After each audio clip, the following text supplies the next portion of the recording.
sont tous réunis ici au camp de Massy, dans la commune de Zogodoma, pour acquérir des notions de valeurs citoyennes. Les enfants préféraient laisser les jeux, les dessins animés, pour venir recevoir l'éducation sur la protection de l'environnement et du climat. Camp de l'enfant citoyen, c'est une belle initiative de l'association Tresseurs de Codes, empêchée en 2020 pour cause de la pandémie du coronavirus. Cette année, les enfants sont très heureux, très contents d'être conviés à cette 6e édition du Camp de l'enfant citoyen. Quel intérêt pour les enfants de se préoccuper des questions, des causes climatiques? Vous aurez des éléments de réponse dans cette émission. Bonjour, bienvenue.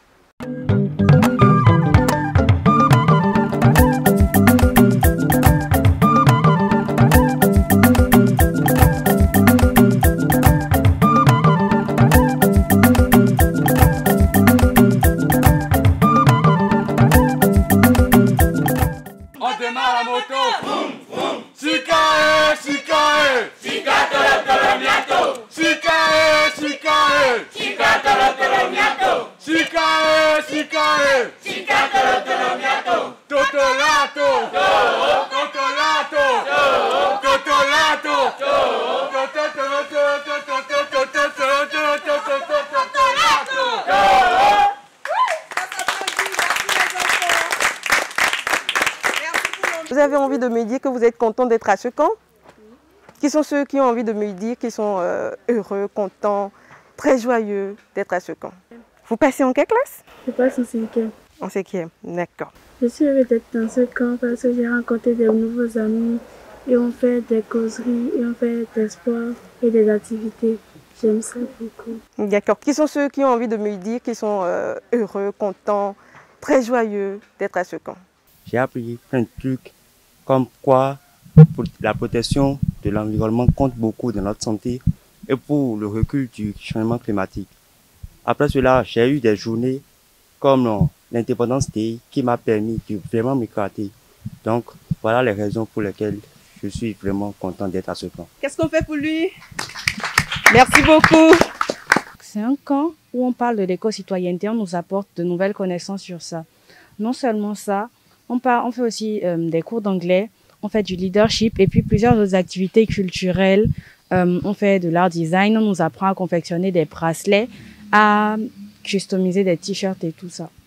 Merci. Qu'est-ce qu'on fait pour elle, les enfants? L'objectif est de protéger l'environnement et d'apprendre les bienfaits de l'environnement, puis d'apprendre les mauvaises actions à ne pas faire sur l'environnement et les bonnes actions à faire sur l'environnement.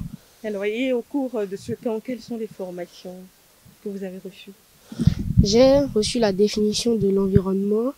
J'ai reçu aussi quelques bienfaits de l'environnement. L'objectif du camp de l'enfant citoyen, c'est d'acquérir une éducation intégrale à la protection de l'environnement, ainsi que les objectifs de développement durable, ainsi que les bonnes actions à prendre vis-à-vis des changements climatiques. Merci beaucoup. L'objectif, c'est de corriger les erreurs du passé et de montrer la voie aux générations futures. Voilà un peu la contribution. Mais en passant par cela, nous nettoyons nous-mêmes et nous montrons le chemin aux autres. Quand vous sortez de la maison, vous allez à l'église, vous allez à l'école, vous allez là où vous voulez. Qu'est-ce qui capte souvent votre attention? Ce qui capte souvent mon attention dans les promenades, c'est les déchets que les citoyens laissent dans la ville et dans les rues, les sachets plastiques, les bidons plastiques et les déchets. Ce qui capte mon attention, c'est la manière dont chaque individu vit dans son cadre de vie et la pollution autour la pollution des motos, des véhicules. Cette fois-ci, j'ai une autre question, très simple aussi, pas trop compliquée. Qui sont ceux-là, vous n'avez pas entendu la question, hein, mais déjà vous avez envie de me donner la réponse. Ma chérie Coco? Qui? Le monsieur toujours? Les femmes? D'accord. Dites-moi, qui sont ceux qui doivent protéger l'environnement? Enfin.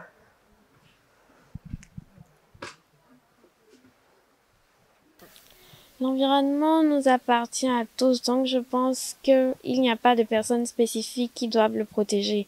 Chaque personne, qu'elle soit âgée, très âgée, jeune ou enfant, a le devoir de protéger l'environnement, que ce soit pour elle ou pour les générations futures. Qu'est-ce que vous avez retenu de toutes les formations reçues? J'ai en face de moi un mignon garçon qui va me dire ce qu'il a retenu au cours de ces formations reçues au camp. J'ai retenu durant tout ce camp et comment on peut entretenir notre environnement pour éviter des maladies et comment faire le reboisement des arbres. Qui a envie de compléter quelque chose? Et j'ai aussi appris la plus grande cause de la déforestation. Qu'est-ce qu'on fait pour elle? N'est-ce pas magnifique? Vous pouvez me dire un peu ce que vous avez appris au cours de la formation de leadership? Alors, au cours de ce camp, nous avons appris que la qualité première d'un leader, c'est la confiance en soi. Il faut avoir confiance en soi afin de pouvoir parler en public. Parce que la confiance en soi permet aussi d'avoir plus d'assurance. D'assurance en soi. Ainsi, on peut t'entendre lorsque tu parles. Tu es beaucoup plus éloquent, tu es à l'aise et tu peux donner vraiment ta personnalité à ton public. On apprenait beaucoup de choses autour de l'environnement, notamment les arbres, comment les protéger, comment reboiser, plein de trucs. Et tout ça, c'est pour éviter quoi? Les changements climatiques, la disparition de certaines espèces végétales ou animales, voilà, un peu ça. Merci. Qu'est-ce qui vous a marqué au cours de ce camp? Personnellement, bon, disons que tout m'a marqué parce que au camp, on ne fait rien d'inutile. Toutes les activités sont utiles. On apprend chaque fois de nouvelles choses, que ce soit pour les formations en anglais, les plantations d'arbres. Tout ce qu'on apprend est toujours utile et quand on vient, on repart toujours avec de nouvelles connaissances.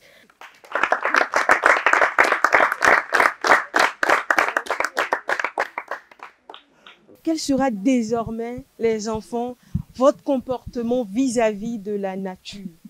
Je sais que vous avez appris beaucoup de choses ici. Après ce camp, je pourrais beaucoup mieux protéger l'environnement, l'environnement autour de moi et sensibiliser les gens à faire de même et aussi éviter le gaspillage. Au cours du camp, nous avons appris l'importance des arbres dans notre environnement. Donc, il faut que nous les protégeons, que nous plantons plus d'arbres. Parce que c'est très important parce qu'on nous a dit que ces arbres-là, ils captent le CO2 dans l'air.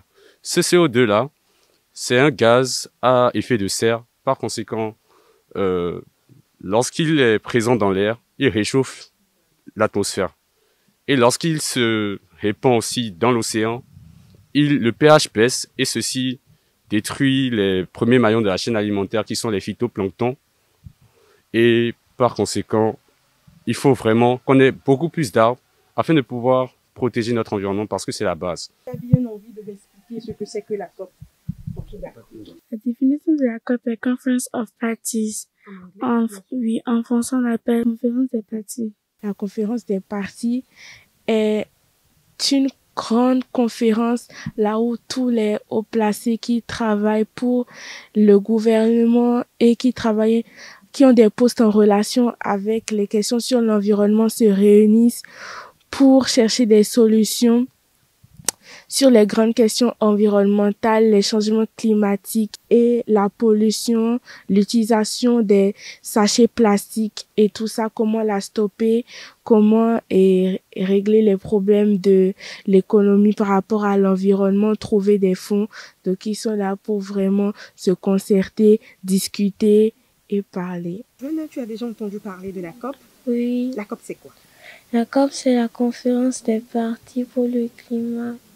À la COP 25 en 2019, nous avons présenté la charte de l'éco-citoyen aux adultes, enfin aux dirigeants, qui normalement, oui, c'est la charte de l'éco-citoyen, qui normalement, si les adultes ont vraiment pris en compte ce que nous leur avons demandé à la COP, ils auraient dû faire adopter cette charte à tous les enfants du monde entier pour qu'ils puissent savoir qu'est-ce que c'est vraiment l'urgence climatique. Parce que cette terre, elle nous appartient, c'est la nôtre.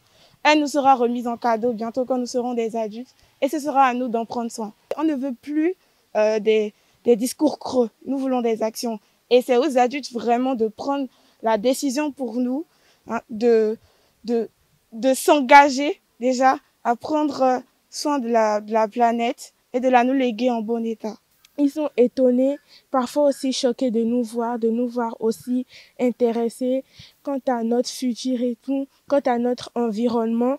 Je pense aussi que le fait de voir les jeunes générations être autant révoltées contre eux pour leurs mauvaises actions et de voir les jeunes générations prendre conscience de tout ce qu'on fait et de réaliser que voilà, nous ne sommes plus aussi jeunes qu'avant et nous prenons conscience de ce qui se passe en ce moment, fait qu'ils nous prennent au sérieux, prennent nos propos au sérieux. Les enfants, nous avons terminé l'émission-ci et je suis très contente d'être restée avec vous. Et les enfants, qu'est-ce que nous allons dire aux parents qui nous regardent depuis la maison? Ce camp est très bénéfique dans le sens où on nous apprend des trucs sur l'environnement et la déforestation, l'usage des sachets plastiques. Ce camp a été très bénéfique. Et je remercie les parents de nous avoir laissé apprendre part à ce moment de divertissement. On démarre la moto. On démarre la moto. Shikae, shikae. Shikae, shikae. Shikae, shikae. Totolato. Totolato. Totolato.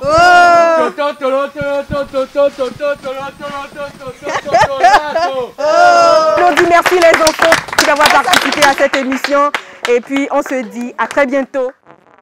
À la veille de cette 26e rencontre sur le climat, les enfants nous invitent à faire un geste, agir. Agir maintenant parce que le temps presse. La protection de l'environnement est plus qu'une course à la montre. Camp de l'enfant citoyen, rendez-vous, 7e édition. Merci à tous de nous avoir suivis. Restez bénins, ODD TV.